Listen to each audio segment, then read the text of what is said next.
Profesor, ¿cómo estás? ¿Qué tal? ¿Cómo están todos? Qué gusto estar con ustedes. Qué lindo escuchar el castellano dulce de la isla, tan cautivante. Y, por cierto, ponerle otro poco de leña al fuego de la esperanza. Pues muchísimas gracias. Bueno, para nosotros es muy importante poder escucharlo y un privilegio conversar con usted. Ya nos contaba José Guillermo toda la cátedra que representa pues, en Uruguay.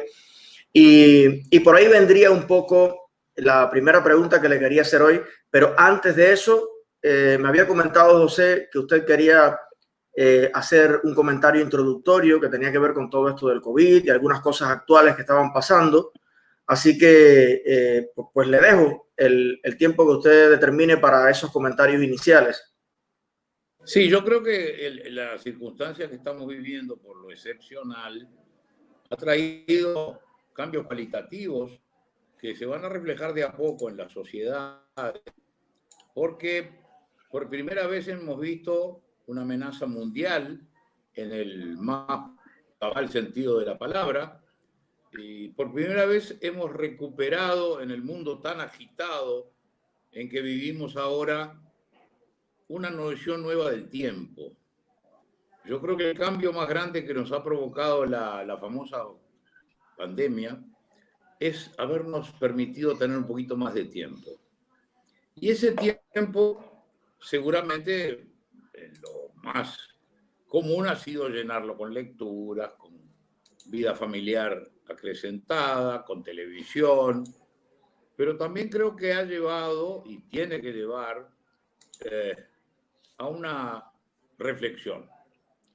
El mundo normal anterior a esta pandemia a veces no nos dejaba tiempo para pensar, para estar un poquito solos y para estar acompañados, pero en silencio, para poder destinar a pensar alguna parte del tiempo.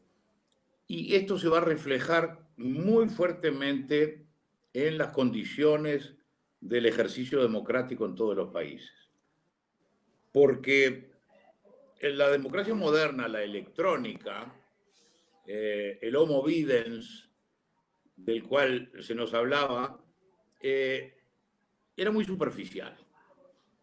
Eran spots, mensajes de 140 letras, WhatsApp, todos estos mecanismos atendían a lo momentáneo, a impresionar. Las redes, lamentablemente convertidas muchas veces en arma para cobardes y para quienes en el anonimato se proponían diseminar las cosas peores, todo eso nos tenía como un poco tensos y muy superficiales en el análisis político. Este tiempo que hemos ganado, no por algo que nos haya gustado, pero tenemos que sacarle algo positivo al tiempo que estamos viviendo, creo que va a llevar a que pensemos un poquito más lenta y profundamente sobre las condiciones del ejercicio de la libertad de los seres humanos en todo el planeta. Por supuesto que estos gobiernos, muchos gobiernos, perdón, han aprovechado la emergencia para sacar a relucir sus peores cualidades, ¿no es cierto? Decir, bueno, yo me encargo de todo, es una emergencia, la libertad te la recorto en pro de tu bien, yo como Estado sé más que tú lo que te conviene, y se han acentuado en muchos países las tendencias totalitarias que achican nuestro campo de libertad. En otros países, en cambio, en mi país, en el Uruguay, el presidente, mi hijo, ha definido la situación de una manera que me parece muy interesante. Ha dicho, estamos ante la libertad calificada por la responsabilidad. Y entonces en nuestro país no hubo cuarentena, en nuestro país se apeló a que cada uno hiciera lo que tenía que hacer. Es decir, que cuando se ponía el tapabocas, cuando no salía de su casa, cuando no iba a reuniones a conciertos, bueno, todo lo que era normal lo hacía porque asumía que su libertad la manejaba él. Ha sido bueno el resultado, pero creo que nos ha llevado a que, en el plano más general, reflexionemos sobre el uso de la libertad. Y ese uso no puede ser otro en el occidente, que integramos todos, la civilización judeo-cristiana, que es en la que pertenecemos, la que genera el libre albedrío como el más grande don del ser humano, pero que, como decía el Papa San Pablo II, concibe a la libertad no como la libertad de los animales, de las bestias de los campos, decía el Santo Padre, sino como la libertad responsable acotada por la ley. Y ese que es el gran fundamento de Occidente, de la civilización que integramos a través de España, los que fuimos colonias españolas, los que tuvimos esa acción civilizadora de España, tenemos que volver a tener como centro de la actuación individual y colectiva. Y me gusta mucho hablar de un país que padece la más larga dictadura de la historia en la humanidad, como es Cuba, que empecemos por conceptos genéricos para luego bajar hacia la circunstancia que vive Cuba y que viven muchos países de nuestro continente. En los 90, cuando yo fui presidente entre el 90 y el 95, se vivió en América un momento estelar, porque todos los gobiernos, menos Cuba, lamentablemente, tenían y reconocían al voto como el origen de la legitimidad de los gobiernos. Todos provenían del consentimiento. Todos eran votados. A todos los ciudadanos se le había preguntado: ¿quién quiere usted de presidente? ¿Quién quiere que maneje los destinos del país? Y contestaron en las urnas, por supuesto, no todos se sacaron el gusto, pero nadie podía decir: fulano, mengano, presidente de cualquier país, no lo obedezco, no lo acato porque no es legítimo. Acatábamos la mayoría y predicábamos el respeto de la minoría. Creo que no hay mejor manera de definir el régimen democrático que conocer esos dos conceptos: legitimidad de quien ejerce la autoridad y legitimidad de quien ejerce la crítica y aspira a un cambio político mediante las elecciones. Así que creo que, como hay que sacar algo bueno de lo malo, estos días de reflexión, de pensamiento, estos días en que los matrimonios se ven más tiempo que lo normal, llamémosle la antigua normalidad. Un amigo mío decía: bueno, vamos a ver dentro de 9 meses cuántos nacimientos más hay, quiere decir que hubo una gran concordia, o cuántos divorcios más hay, quiere decir que la pareja se dio cuenta de que la cosa no estaba muy bien fundada. Pero bromas aparte, creo que todos vamos a valorar de otra manera la libertad de movernos, la de ir a un club, la de poder ir al cine, porque al vernos privados de esos pequeños ejercicios de la libertad, nos damos cuenta que la libertad permea, invade, cubre todas nuestras actitudes. Desde prender o no un cigarrillo, que yo tengo que tener la libertad de hacerlo, hasta votar por fulano o mengano, todo es ejercicio de la libertad. Responsable. Si fumo, y fumo mucho, yo fumo algún cigarro y algún cohiba lancero si puedo, porque están bastante caros. Pero bueno, mi amigo, usted fumó, está más proclive a tener algún problema. Es decir, ahí están los dos aspectos: el placer de fumar, la responsabilidad de decir, bueno, si me pasa algo, yo soy responsable. Y esto creo que nos va a provocar una revalorización de la libertad y un cuidado mayor en su ejercicio, porque de alguna manera la hemos perdido en estos constreñimientos de reunión, constreñimientos de ver a los parientes, que en algunos países ha tenido la forma de cuarentena, en nuestro país no, pero ha tenido restricciones, en el hecho de tener que ponernos algo en la cara, que aunque no nos guste lo tenemos que hacer. Eso creo que nos va a hacer revalorizar el ejercicio de la libertad. No pretendo con esto sermonear ni hacer de filosofía, pero es lo que me nace a mí como antiguo activista político. Yo voy a cumplir el mes que viene 79 años. Represento 49, pero voy a cumplir 79. Y de esos años, fíjense, el primer discurso político lo dije a los 17 años. O sea que he hablado tanto, seguramente he dicho tanta tontería, pero conozco al ser humano, la vida política, la búsqueda democrática del poder. No digo como ninguno, pero como el mejor.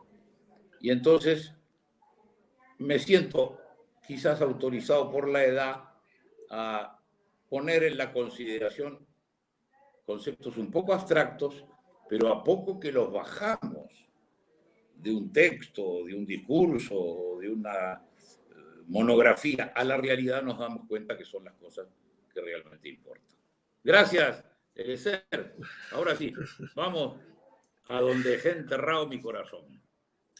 Bueno, pues es un deleite escucharlo, y estaba yo pensando en un tema que hablamos ayer aquí en la directa, que era la cultura de los políticos, la cultura y las ideas de quienes nos representan, y que a veces está tan en crisis. Estamos viendo en Estados Unidos, en Cuba, en todas partes. Bueno, la dirigencia de la dictadura cubana habla en memes.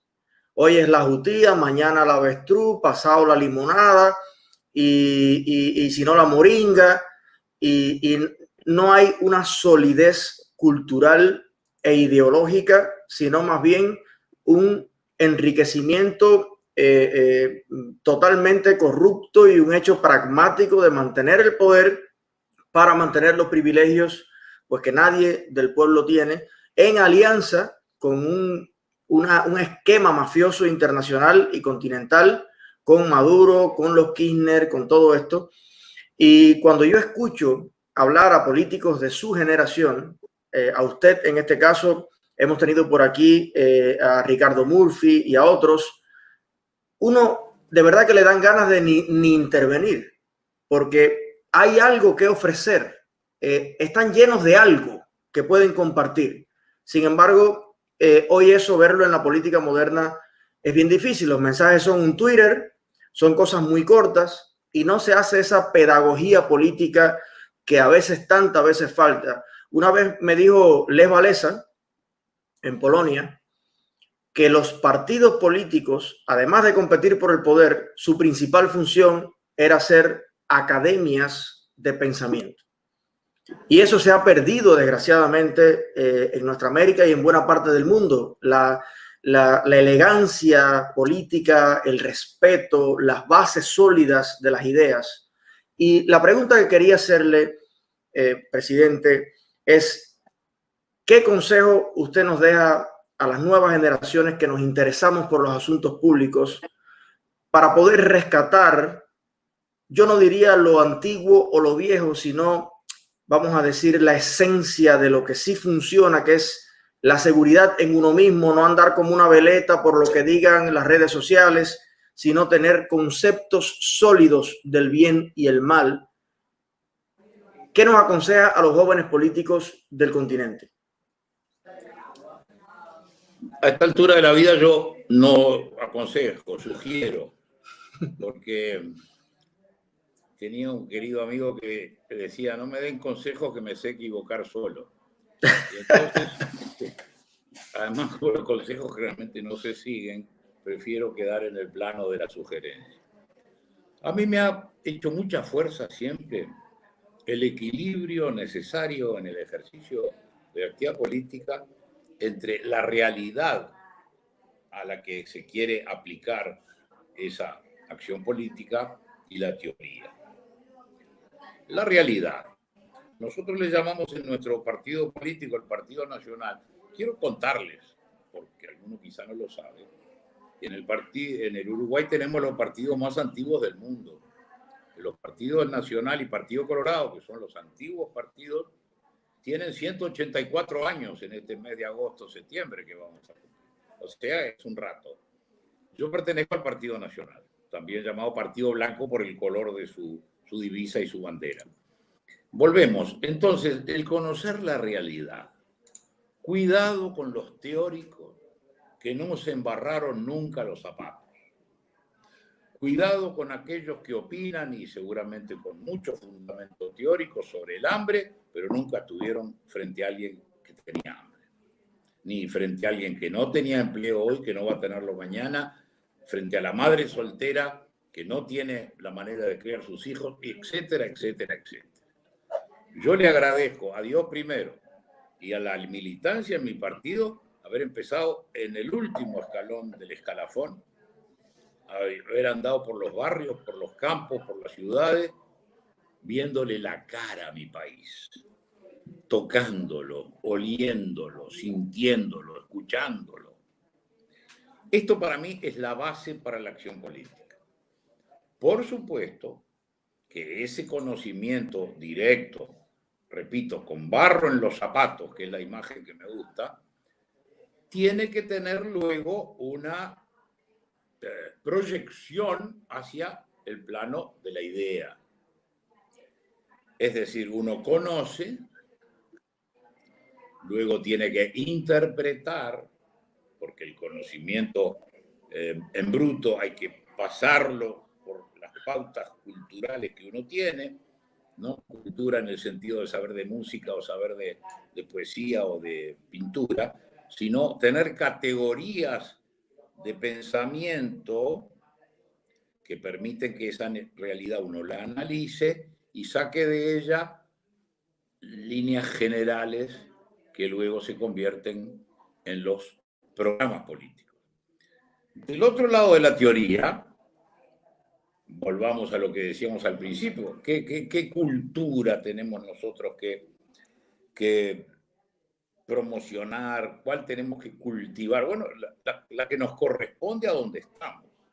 Si estamos en América hispana, corresponde que sepamos de la cultura de Occidente, es decir, de nosotros a España, de España al Imperio Romano, a la cristiandad, a Grecia y a Israel, de donde provienen los fundamentos de nuestro concepto de la libertad, del libre albedrío y de la responsabilidad. Entonces me parece que ese equilibrio es el que tenemos que recomendarle a los muchachos que se quieren dedicar a esta tarea política. Conocer, claro, si están fuera de Cuba, es difícil conocer la realidad, pero como estamos hablando en general, conocer a su país, salir de su nivel, sea un nivel social alto, mediano o bajo, salir, desplegarse de donde uno está, no digo encerrado, pero ubicado, e ir hacia el otro, al que está más lejano, al que está en el barrio más pobre si uno vive en un barrio acomodado. Es decir, empaparse de la realidad nacional y después tener criterios de pensamiento para analizarla. ¿Cuál es el drama que vivimos en este momento con el presidente Trump y el presidente Bolsonaro? Más allá de los que lo votaron, si son derecha o izquierda, a mí eso no me interesa. Yo noto en esas personas una falta de cultura. Repito, no es que no sepan comer con un cuchillo y tenedor, que no sepan de pintura o que no sepan de música. Categorías de pensamiento, que lo que ingresa por los ojos y los oídos, yo lo pueda razonar, decir esto es importante, esto es menos importante, esto se puede, esto no se puede. Y yo noto que estos dos presidentes de países tan importantes están en un camino de ejercicio del poder que realmente no va a ser bueno para su propio país. Para cerrar este primer capítulo, yo conocí todos los jefes de gobierno y de Estado de nuestro continente desde el año 90, que empecé a ejercer la presidencia, hasta que la dejé y después seguí en contacto con ellos. Yo participo en el Club de Madrid, donde somos 110 presidentes y primeros ministros. ¿De quién me acuerdo como figura que yo le notaba ese plus de inteligencia, esa noción del escenario grande? Carlos Salinas. Carlos Salinas en México tuvo problemas de otro tipo. Yo no soy mexicano, a mí no me compete emitir un juicio. Pero Carlos Salinas dio vuelta a México. Recuerdo que en el año 90 él recorrió nuestras capitales, yo no lo conocía. ¿Y qué hacía este hombre con mucha inteligencia? Venía a explicarnos que él veía que México tenía que dejar de ser el enemigo de Estados Unidos para ser el socio de los Estados Unidos. Y como teniendo quizás temor de lo que se pensara de él, de acuerdo a los esquemas de que Estados Unidos es el enemigo, nos visitó a todos y realmente era un encantador de serpientes, un individuo de una simpatía, de una rapidez. Bueno, ese fue un hombre de Estado. Ese a México le dio una oportunidad y rompió. Ojo, Estados Unidos ha intervenido, Estados Unidos lo hemos condenado como la potencia imperialista del continente, pero México, que era la barrera primera, que había vivido guerras con Estados Unidos, tuvo la inteligencia de darse vuelta y mirar. Y con respeto de cada uno, lograr una asociación que resultó muy benéfica para los dos países. Fernando Henrique Cardoso, uno de los grandes presidentes, con ese refinamiento tan propio del Brasil, tan propio de Portugal, ¿no es cierto? Esa sutileza en el pensamiento, una claridad de pensamiento clásico, profesor, sociólogo. Presidentes como Patricio Aylwin de Chile, cómo supo navegar el tema con Pinochet, porque cuando termina la dictadura de Pinochet, Pinochet se plebiscita y saca 40% de los votos. No se fue corrido, derrotado y disparando. Se quedó como comandante jefe del ejército, tenía senadores, diputados, y la fineza y la sutileza con que Patricio Aylwin llevó esa relación suavemente, nunca chocando, pero imponiendo su condición de presidente civil. Ricardo Lago, otro gran presidente de Chile. Es decir, yo he visto actuar a hombres que llenaban esos requisitos de conocimiento y al mismo tiempo de cultura, que se movían con soltura en el pensamiento, en la filosofía. Y no hay demasiados entre nuestros colegas que tengan esas condiciones, ejercidas en libertad, porque el propio Fidel no era ningún tonto, y era un hombre preparado, y había que discutir con él. Pero claro, lo hacía a partir de la fuerza y de el imponerle a los demás en su propia patria lo que después no nos quería contar de otra manera.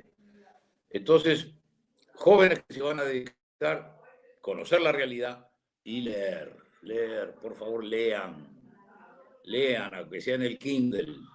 Yo no me hallo con el Kindle porque a mí me gusta el papel, me gusta hasta el perfume de un libro, me gusta subrayar, pero leer. ¿Y qué van a leer? Bueno, pregúntenle a gente más preparada que ustedes los 7, 8 libros que hay que leer para ubicarse. Y después van a notar el placer y se van a seguir enganchando con otros libros para que después todo eso metido en su cabeza les dé un pensamiento personal, pero no autónomo, porque los grandes fundamentos de la civilización occidental no los vamos a reinventar. Ya están inventados, hay que adecuarlos a los tiempos. El tema de la libertad y las redes sociales, por ejemplo, es un gran punto de interrogación, porque tenemos ese fantástico medio, y claro, es como todos los medios, ¿no? Yo puedo usar un cuchillo para comerme un riquísimo asado acá en el Uruguay, como acabo de hacer ahora hace un rato a mediodía, o puedo usarlo para cortar el pescuezo al vecino. Las redes se han convertido en un instrumento que uno ve que la gente mala, que la hay, la gente menor, cobarde, la usa para denostar, para agraviar, para generar calumnia, y la otra gente para comunicarse. Esas adecuaciones a la tecnología son necesarias, pero parten de principios que son inmutables.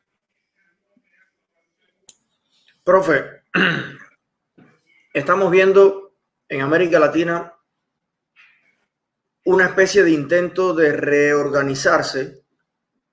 Todos aquellos líderes políticos que hace 10 años casi que llegaron a dominar el continente completo bajo la égida de, bueno, Hugo Chávez al principio.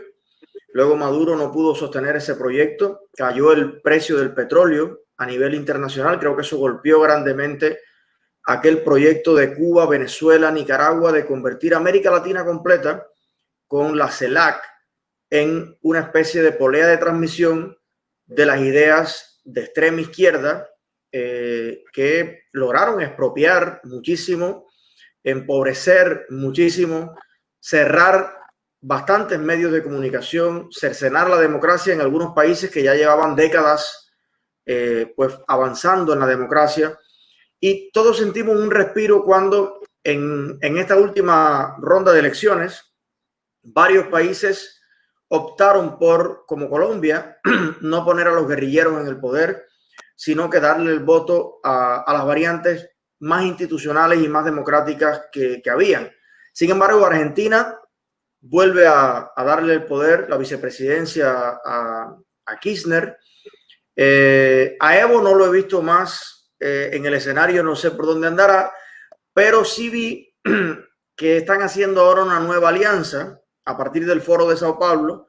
Los estoy viendo en un proyecto de comunicación, todos juntos, para la reconquista de América Latina, y en ese proceso la desmoralización de las democracias, especialmente Estados Unidos, a partir de conflictos sociales internos en cada país, es parte del proyecto para debilitar la democracia y avanzar con ese proyecto pues extremadamente totalitario y peligroso, corrupto y narcotraficante. ¿Para qué más hablar? Entonces, ¿cómo ve usted este momento en América Latina y qué debemos los ciudadanos interesados en preservar la libertad allí donde existe y en instalarla donde no existe, como en Cuba? ¿Qué consejo nos da a los ciudadanos que pueden votar en toda América Latina respecto a este nuevo plan que se avecina? Sí, gracias, Eliezer. Yo creo que has puesto de manifiesto uno de los temas que tenemos que difundir. Yo sugeriría dedicar una de estas sesiones a analizar los objetivos del Foro de San Pablo y la transformación en el Consenso de Puebla, que es el hijo natural y legítimo y total del Foro de San Pablo. El Foro de San Pablo nace de la inteligencia para el mal de Fidel Castro, cuando advierte que la vía revolucionaria no estaba cerrada, y entonces, en combinación con el presidente Lula, el presidente Chávez, organiza el Foro de San Pablo. Repito, sería bueno que dedicáramos un programa a hablar de esto. El Foro de San Pablo lo que pretende es la división de las sociedades y establece una lista que vemos que se está cumpliendo en muchos países. ¿Qué sostiene el Foro de San Pablo? Bueno, si en el país tal o cual hay una minoría indígena, fomentar los reclamos de esa minoría indígena, azuzarlos, marcar la diferencia, señalar perdón, que el hombre blanco es el causante de todos los males. Bueno, dividir. Dice políticas de género. Y entonces ahí alentar todo lo que es esta versión militante del feminismo, que tiene un origen natural y legítimo de buscar el respeto por la mujer, de no hacerla víctima de la violencia, víctima preferida, pero cuando se toma un derecho sano y legítimo y se le lleva al paroxismo, provoca las divisiones de que poco menos que los hombres tenemos que estar pidiendo disculpas si ocupamos un cargo público o si tenemos una preeminencia. buscar la militancia sindical excesiva, es decir, no solamente lo que es natural, legítimo y necesario, que es el reclamo de los derechos de trabajadores, sino llevarlo, es decir, donde hay un pequeño hueco, una rajadura, meter una cuña y hacer fuerza para disgregar la sociedad, romperla.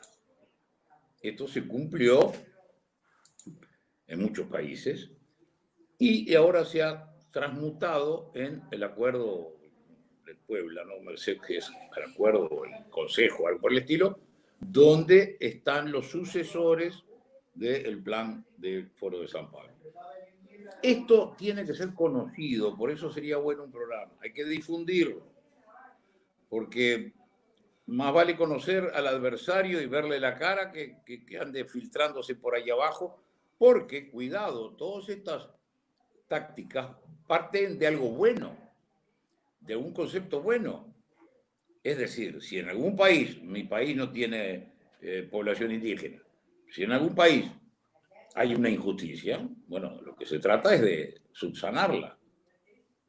Pero una cosa es subsanarla mediante los mecanismos jurídicos de una política sana y otra cosa es azuzar para que se prenda fuego. Es lo que ha pasado con los mapuches en el sur de Argentina y en el sur de Chile. Es un ejemplo bien claro de la utilización de reclamos legítimos para desestabilizar. Bueno, eso, profesor, eso lo estamos viendo por estos días en los propios Estados Unidos.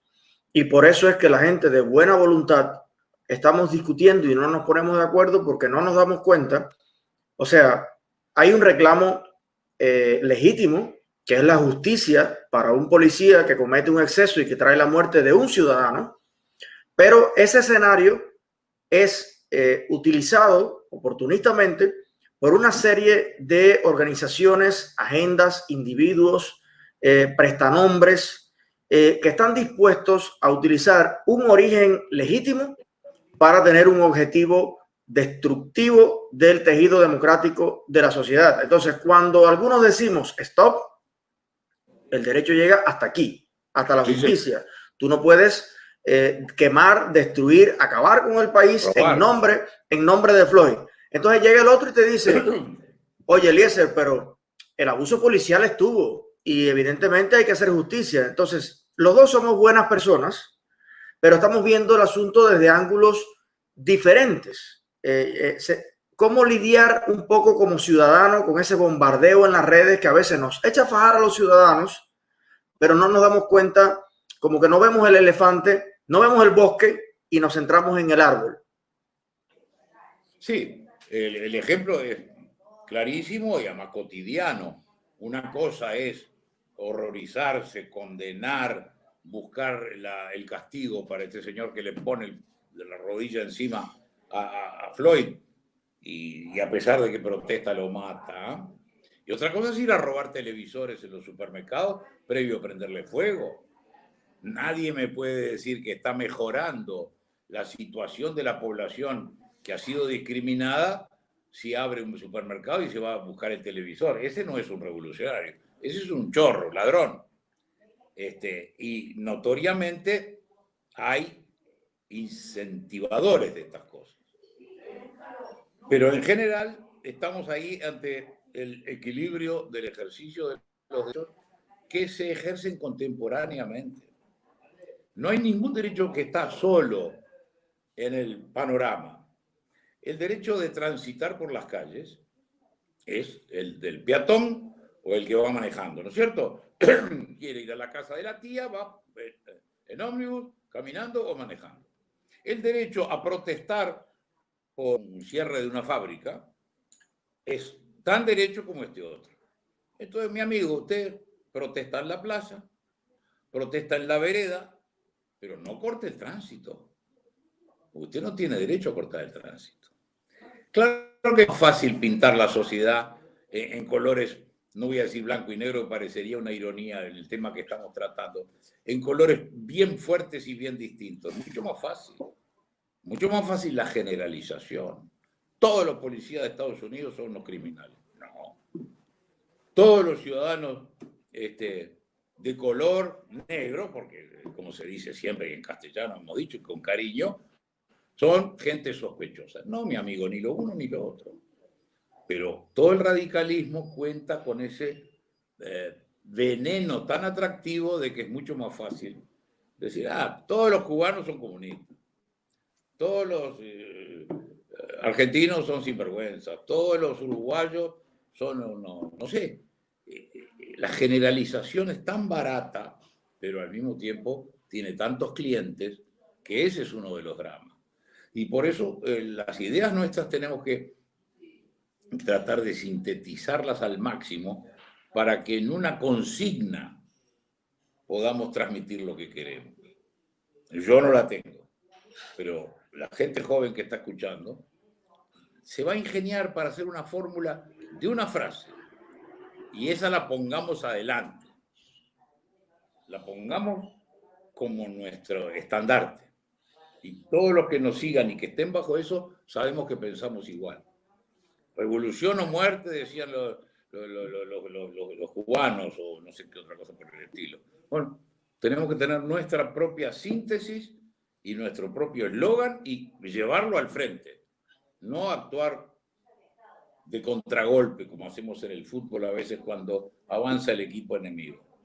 No reaccionar, sino accionar. Y estas sesiones como la que estamos llevando a cabo, creo que ponen su ladrillo, más que un grano de arena, un ladrillo en el edificio. Profe, hay live, o sea, en vivo, casi 2.000 personas que nos están mirando de todas partes del mundo. Pues nada, le envían cariños, respeto y que les gusta mucho la conversación y que la encuentran muy necesaria. Solo para que lo sepan, no sé si ve los comentarios. Profe, le voy a hacer una pregunta que le va a sorprender. A ver. Le va a sorprender porque parece muy simple, pero por muy simple que parezca, los cubanos en 60 años no lo hemos logrado. Y yo quiero que la gente asocie por qué no lo hemos logrado con el sistema político, económico y social que tenemos. A los cubanos nos encanta la carne, presidente, y sobre todo la carne de res. Los cubanos teníamos una res y media cuando llegó Fidel al poder por habitante y ahora tenemos como 50 reses por habitante y se acaban de morir solamente en mi provincia el año pasado 7.000 cabezas de ganado por desnutrición. No dan ni leche, ni dan carne, ni dan nada. Una mano de plátano o de burro, como le decimos allá, ya equivale a un salario del día y una libra de carne de puerco a 4 o 5 días de trabajo de un profesional. No tenemos leche, presidente. No tenemos carretera que sirva. Los edificios se están derrumbando en la cabeza de las personas. Y todo esto todavía sin hablar de libertad y de represión. Presidente, ¿cómo hace Uruguay? ¿Cómo hacen ustedes? No solo para tener alimentos todo el año, sino para exportar. ¿Cuál es la magia? ¿Cuál es la fórmula? ¿Son mejores los uruguayos que los cubanos? ¿O qué sucede acá? Bueno, yo creo que es una pregunta sencilla que tiene respuesta compleja. El Uruguay tiene sus defectos, tiene un Estado demasiado pesado, tiene un Estado caro, tiene un Estado ineficiente, tiene un sector privado que sostiene ese Estado. El Uruguay es fruto de varias fuerzas que actúan desde su nacimiento. En primer lugar, nacimos a pesar de los vecinos. Los portugueses primero y los brasileños después querían llegar hasta el río de la Plata, porque es el límite natural del macizo brasileño. O sea, que serían una especie de el Israel de Sudamérica. No, seríamos parte del estado de Río Grande. Y los argentinos, los españoles primero y los argentinos después, son parte del virreinato del río de la Plata o de las Provincias Unidas, con Buenos Aires, que fue el gran adversario siempre de nuestro país, de la independencia de nuestro país. ¿Por qué? Porque el Uruguay tenía el puerto de Montevideo, el puerto profundo, sin necesidad de dragado, apertura al mundo y libertad. Y después, en la historia del país, aparecen esos partidos políticos que son muy distintos al concepto normal de partido, pero tienen algunas características que voy a destacar brevemente. Los dos partidos, el Partido Colorado, recuerden, no es el mío es el Partido Nacional o Partido Blanco, son cortes verticales de la sociedad. Es decir, no acentúan divisiones de pobre contra rico, de obrero contra patrón, de la capital contra el interior, no. Cortan así. Y entonces en ambos hay ricos, en ambos hay pobres. O sea, son partidos de ideas, no de clases. Ahí está. Partidos que representan cada uno de ellos a toda la sociedad. Como esos pasteles de muchos gustos, que cuando uno los corta advierte que aquí hay chocolate, aquí hay dulce de leche. Bueno, valga la mala comparación, pero que clara. Eso hizo que los partidos fueran como la varilla de acero que están dentro del concreto, que no se ve. No se ven las varillas. Pero la columna de concreto tiene dos virtudes, fuerza y flexibilidad, que no son contradictorias. Los edificios se mueven. Cuando hay grandes vientos se mueven. Pero las varillas hacen que tengan flexibilidad y fortaleza. Bueno, esa es la civilización de los partidos, podríamos llamar a nuestro país. Y entonces ahí se canalizaron, a partir del principio del siglo XX, cuando cesaron las guerras civiles, todos los anhelos del país. Por supuesto que yo creo que mi partido tiene mejores respuestas, pero no vine a decir eso. Vine a decir que ese sistema fue el que hizo nacer un país tolerante, respetuoso. Yo diría los partidos y la educación pública, laica, popular, gratuita y obligatoria desde 1872. Ahí están las dos columnas en las que se apoya un país distinto. Y en cuanto a comer un pedazo de asado, bueno, en eso somos buenos. Nuestras tierras, fíjense qué curioso, ¿no? En 1560, una cosa por el estilo, en el siglo XVI, el gobernador de Asunción del Paraguay, Hernando Arias de Saavedra, Hernandarias, soltó en el territorio nuestro 200 vacas y 70 toros.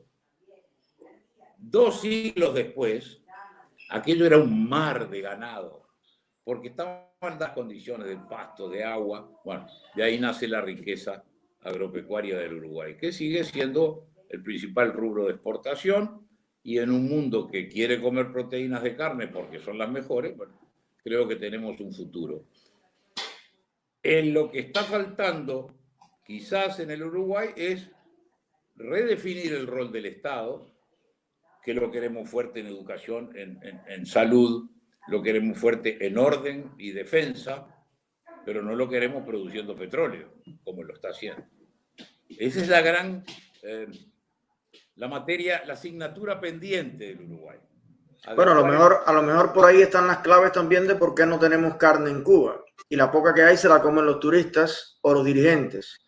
Y tiene que ver con que en Cuba, usted incluso valoraría la producción de petróleo por parte del Estado. Bueno, en nuestro país el Estado produce pan, croqueta, escobas, chancleta, produce todo, que al final no produce nada, pero es el único autorizado a poder ser el dueño de todas esas fábricas, de todas esas pequeñas y medianas.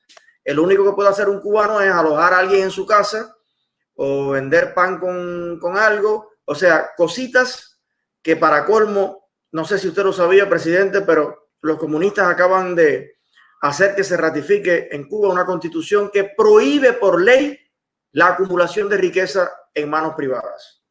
Entonces, por ahí va un poco el objetivo de la pregunta al principio. ¿Cómo sería la relación sana desde su punto de vista entre un aparato productivo que garantiza el abastecimiento de un país y la exportación y la acumulación de capital, que es parte del concepto mismo de desarrollo? No hay desarrollo sin acumulación de capital y conocimiento. Son las dos cosas que se acumulan. Y los países que han adelantado son los países donde el empresariado es el motor principal. Yo diría que la fórmula es tanto Estado como sea necesario y tanto mercado como sea posible. Dejar que la gente... Nosotros somos pueblos de inmigrantes, ustedes y nosotros, gallegos. Yo soy de origen gallego. La familia de mi madre andaluces, pero mi familia de mi padre, que vinieron hace 200 años, vienen de Mondoñedo, provincia de Lugo, bien gallegos de aquellos 4x4. ¿Y qué vinieron a hacer a América? A trabajar como unos bárbaros para juntar plata. ¿Por qué España lloró la pérdida de Cuba hasta hace poco? Porque allí fueron los gallegos y tantos españoles hicieron una fortuna. Es decir, el inmigrante era la gran levadura de los países de la América del Sur y del Río de la Plata.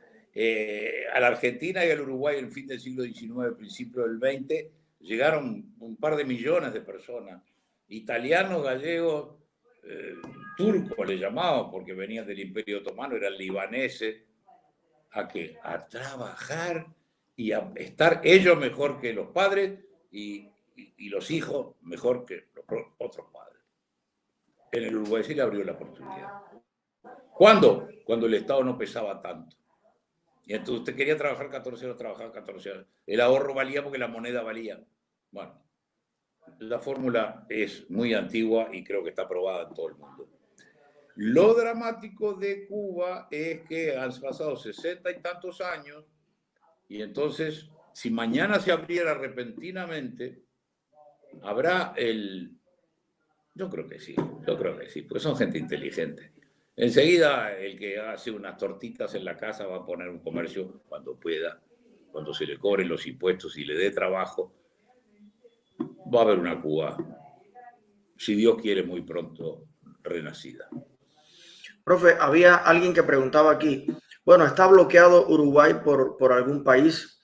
Y se refieren siempre a la causa de los problemas de Cuba, a las medidas que toma Estados Unidos, bueno, contra la dictadura que existe en Cuba. Hay que preguntarse antes de si está bloqueado Uruguay. ¿Hay una dictadura en Uruguay? Bueno, pues no hay una dictadura en Uruguay que quiere subvertir el continente entero y que además ha enviado guerrillas y ha expropiado propiedades de todo el mundo. Entonces hay que preguntarse antes de si está bloqueado Uruguay. Hay que saber que Uruguay es una democracia, en primer lugar. Pero lo otro es que para la persona que preguntó, yo le sugeriría que revise, porque esto lo va a sorprender, profesor, pero Estados Unidos tiene un embargo hacia Cuba. La balanza comercial de Cuba con Estados Unidos es superior a la de Uruguay. Cuba es el puesto 34 en el mundo en balanza comercial con los Estados Unidos y Estados Unidos es el principal proveedor de alimentos a Cuba. Entonces, para el que pone el bloqueo, Cuba comercia más con Estados Unidos a pesar del embargo que Uruguay, que produce la mayor cantidad de sus propios alimentos, siendo un país mucho más pequeño. Profe, las universidades. Las universidades en América Latina han proliferado en el sentido de que hay muchos más centros universitarios. Hay millones de estudiantes universitarios que han podido acceder a una carrera en buena parte de los países. Pero la pregunta, ¿usted cree que las universidades están cumpliendo a la vez el rol de crear ciudadanos instruidos a el rol de crear ciudadanos libres y amantes de la democracia, la libertad y los derechos humanos y capaces de defenderlos? ¿O algunas de ellas están produciendo grandes masas de jóvenes más bien adoctrinados por esas mismas ideas que tanto dolor y muerte han traído al mundo y al continente? En el Uruguay, durante mucho tiempo hubo monopolio universitario, hasta 1980, aunque parezca mentira. Una sola universidad a la que yo le debo mi título y le reconozco que me dio mi título de abogado, pero que está hoy día prisionera de ideologías, por supuesto que de izquierda, donde Fidel Castro y Chávez siguen siendo los ejemplos, donde no se ha otorgado, por ejemplo, el más grande honor a los profesores, que es ser profesores eméritos, a algunos profesores que lo eran antes y fueron después ministros de mi gobierno, y que por ser ministros de mi gobierno la universidad les negó, siendo los expertos mayores, el derecho administrativo y otras ramas. La nuestra es una universidad que deforma políticamente y que, por supuesto, es utilizada como un gran centro de reclutamiento por las ideas de izquierda. Ahora hay otras universidades, desde los años 80, hay una universidad católica de los jesuitas, yo soy exalumno jesuita, hay una universidad ORT, judía, hay una universidad de la empresa, hay una universidad de Montevideo, es decir, hay 5 o 6 universidades. Y se está notando porque están accediendo a posiciones en la empresa, en el Estado, en la vida política, chicas y muchachos que vienen con la cabeza más abierta. Por eso ahí es donde hay que sembrar. Y por eso lo que decíamos hace un ratito, leer, formarse, pero con la cabeza abierta, no escuchando una sola cosa. El socialismo es un cuento del tío. El socialismo fracasó, el comunismo fracasó. No hay ni un país que haya prosperado con esas ideas en las que se persigue el esfuerzo individual, que es centro de nuestra civilización judeo-cristiana. Yo soy dueño de mi destino y si trabajo más, merezco más. Tengo la libertad de abrirme camino. No lo uso, es problema mío. Pero que no me pongan una tapa o un techo cuando tengo la voluntad de destacarme. Profe, y para ir terminando, porque no quiero ocupar demasiado de su tiempo y dejarnos también con ganas de programar, le invito a un nuevo encuentro para centrarnos en el Foro de Sao Paulo y sus nuevos retoños y sus planes. Y aparte, ¿qué tiene la derecha por el otro lado para hacerle frente? Porque pareciera que todas las ideas, todas las alianzas, todas las iniciativas vienen de la izquierda. Entonces, queremos que no avancen, pero no tenemos cómo hacerle frente tampoco, más allá del voto ciudadano. Entonces, le propongo hacer ese otro encuentro, pero también me gustaría preguntarle por algo que me toca de cerca porque soy cubano, y es que en los últimos años, y quiero agradecerle también a su país se ha convertido pues en una nueva patria para miles de familias cubanas. Tengo grandes amigos, jóvenes bien preparados, personas que están haciendo vida en Uruguay y que se han insertado a la sociedad uruguaya pues muy exitosamente, están contentos con el país, me cuentan que han tenido por primera vez en sus vidas muchas oportunidades que solo pensaban encontrarlas en los Estados Unidos, en Canadá o en Europa, sin embargo las han encontrado en Uruguay. Y aparte de darle las gracias a su país y a usted porque ayudó a crear su país también como lo conocemos hoy, me gustaría preguntarle a usted cómo se percibe desde Uruguay a esta creciente comunidad cubana que tenemos por allá. No, es nuestro país de inmigrantes. El Uruguay no tiene población indígena autóctona. Los únicos que vinieron sin que les preguntaran fueron los esclavos. Nuestro es un país de gallegos, de italianos, de turcos, de judíos, de armenios. Es una magnífica inmigración. Bueno, de toda parte del mundo. Después de cada guerra venía gente porque ofrecíamos paz, oportunidad, democracia, respeto. Y sean bienvenidos, colombianos y cubanos que están en todos lados. ¿Y uno sabe por qué se da cuenta?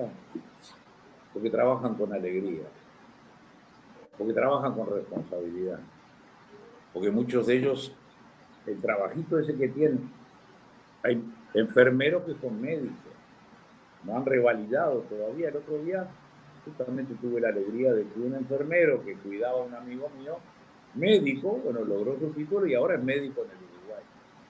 Trabajan con alegría, trabajan una hora más si es preciso, trabajan con respeto. Lo mejor que nos puede pasar es que vengan 100.000 cubanos y colombianos y gente con ganas de trabajar a levantar el ánimo de nuestro país. Van a estar siempre bienvenidos. Van a tener acá su patria mientras tanto, pero van a dejar enterrado en Cuba el corazón, como dice la canción tan bonita, que la tendríamos que poner al inicio o al fin de esta charla. Presidente, yo quisiera por último hacerle un pedido personal, bueno, varios pedidos. Lo primero es que pronto voy a estar por Uruguay reuniéndome con la comunidad cubana de allá y me gustaría invitarlo, si es posible, a compartir con nosotros un rato. Será un honor que todos los jóvenes cubanos de allá podamos estrecharle la mano y quería hacerle un pedido muy personal. Ya sé que usted está al tanto de una carta que le hicimos llegar a nombre de Lidier Hernández Sotolongo.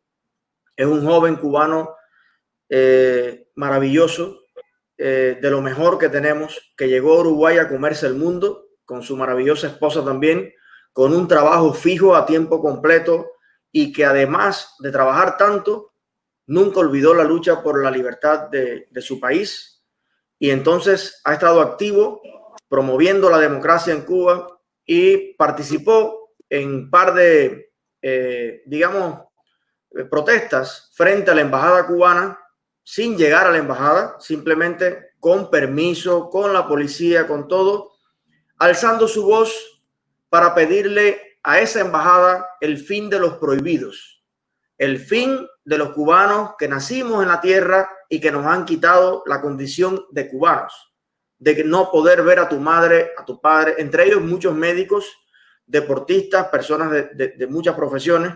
Y Lidier, siendo tan joven, alzó su voz por todo Cuba, por todos los cubanos. Y quería de manera personal, encarecidamente, rogarle si fuera posible algún pronunciamiento, alguna gestión, algo por parte de Uruguay. La familia ahora mismo de Lidier está separada. Lidier está retenido en Cuba en contra de su voluntad. Está prácticamente preso por los testículos, perdone la palabra por favor, pero es así, de la seguridad del Estado, de la policía política, y no lo deja regresar a Uruguay como castigo por haber alzado su voz por todos los cubanos. Ya perdió su trabajo en Uruguay, que llevaba 3 años y tanto sosteniendo a su familia trabajando en el Uruguay, pero más que todo es una injusticia que a nosotros nos parece no puede quedar impune, porque ese es el mensaje que quieren enviarnos a todos los jóvenes cubanos en el mundo. Si alzan su voz contra el abuso que representa esta dictadura, cuando vengan a Cuba, lo retenemos, en fin. Entonces, sería pedirle su solidaridad en este sentido, en nombre de toda Cuba. Y bueno, con eso, la verdad, le estaríamos inmensamente agradecidos, además de toda la cátedra que nos ha dado hoy y que podemos seguir profundizando en este nuevo programa. Bueno, muchas gracias. José Guillermo me va a mandar de nuevo los datos y yo me comprometo a que en la Cámara de Diputados se va a plantear el tema los próximos días. Bueno, le mando un gran abrazo de mi parte y de parte de los millones de cubanos que van a ver este video, tanto en diferido. Tenemos 2.200 personas conectadas en vivo que también le mandan pues nuestro abrazo y nada, nos vemos pronto en Uruguay para seguir abriendo camino a la libertad, a la cultura y a la responsabilidad en toda nuestra América. Gracias, señor presidente. Y en un día próximo en La Habana Libre. ¡Viva Cuba! Mejor todavía.